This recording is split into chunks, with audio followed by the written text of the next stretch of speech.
साथियों, एक बढ़िया नस्ल का एक कुत्ता होता है जिसके 2 पिल्ले होते हैं। एक पिल्ले को पुलिस विभाग खरीद लेता है और दूसरे पिल्ले को एक परिवार वाले खरीद लेते हैं। दोनों कुत्तों की बहुत बढ़िया देखभाल हो रही थी, पर जो पुलिस विभाग में जो कुत्ता गया उसकी ट्रेनिंग शुरू कर दी गई। उसको बस अपने काम से मतलब रहता था। ट्रेनिंग के दौरान उसको बस सूंघने की और जो अपराधी थे उनको ढूंढने की ट्रेनिंग दी गई। और जो कुत्ता था, जो दूसरा पिल्ला था, जो परिवार में रह रहा था, वह अपने जो मालिक थे उनकी तो सुरक्षा कर ही रहा था। साथ ही साथ वह प्यार मोहब्बत पूरे परिवार में फैलाता रहा, जिसकी वजह से पूरा माहौल अच्छा रहता था। और जो पुलिस विभाग वाला जो कुत्ता था उसको सिर्फ काम से मतलब था, उसे और किसी से प्यार मोहब्बत से कोई मतलब नहीं था। साथियों, अचानक होता क्या है कि 10 साल बाद में कुछ ऐसी घटना होती है कि पुलिस विभाग का जो कुत्ता था उसे रिटायरमेंट दे दिया गया। उसको घोषित कर दिया गया कि यह हमारे लिए कोई काम का नहीं है, और बाद में उसकी बोली लगाई गई। एक दयावान व्यक्ति ने दया दिखाकर उस कुत्ते के 1000 रुपए पुलिस विभाग को दे दिए और वो उसको ले गया। ऐसी ही घटना उसी 10 साल के बाद में परिवार वाले कुत्ते के साथ हुई।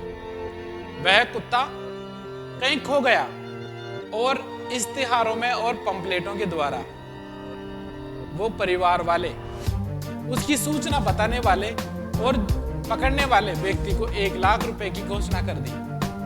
जो भी उस कुत्ते को पकड़कर हमारे पास लेकर आएगा उसे हम 1 लाख रुपए देंगे। ये क्या हुआ साथियों 10 साल बाद में, कि एक कुत्ता था, उसके मात्र 1000 रुपए मिले, कोडियों के दाम मिले, और दूसरा जो कुत्ता था उसको 10 साल बाद में लाखों रुपए का हो गया वो। ऐसा ही साथियों हमारे जीवन में होता है।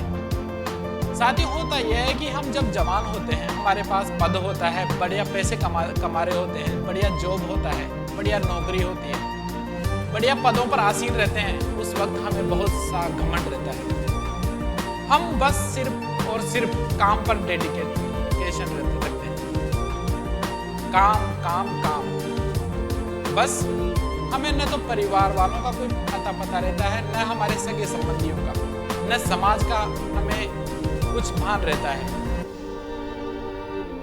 जो व्यक्ति ऐसा करते हैं, जिनको ज्यादा घमंड हो जाता है, अपने परिवार को समय नहीं दे पाते, समाज को समय नहीं दे पाते, जो व्यक्ति सोसाइटी की जो विचारधारा है उसको फॉलो नहीं कर पाते, उनकी दशा वैसी ही हो जाती है रिटायरमेंट के बाद में जैसी उस कुत्ते की हुई है। उसके दाम कोडियों के हो जाते हैं, कोई समाज में उसे पूछने वाला नहीं होता। और ऐसे ही यदि जवान रहते हुए और हमारे काम धंधे करते हुए यदि हम कुछ कमा रहे हैं, उनमें से दान भी कर रहे हैं, हम भक्ति में भी अपना जीवन गुजार रहे हैं, सगे संबंधियों में भी गुजार रहे हैं, चारों तरफ प्यार मोहब्बत फैला रहे हैं, तो हमारी जो कीमत है वो लाखों में हो जाएगी। लाखों ही में नहीं, उसकी गणना नहीं की जा सकती। साथियों, हमेशा ध्यान रहे कि यदि हमें जो मानव जीवन, मनुष्य जीवन जो मिला है, उसे पूर्ण रूप से समाज सेवा में भी लगाएं और परिवारजनों के साथ में टाइम को स्पेंड करें। क्योंकि जो जीवन है वो समय के अनुसार खत्म हो रहा है। हमें अपनी वैल्यू बढ़ानी है, हमें लोगों के साथ खुशियां बांटनी है, तो हमें एक्टिव सोसाइटी की विचारधारा को अपनाना ही होगा। नहीं तो हम कोडियों के दामों के हो जाएंगे, हमें कोई पूछने वाला नहीं होगा उस समय। धन्यवाद। जय हिंद, जय भारत।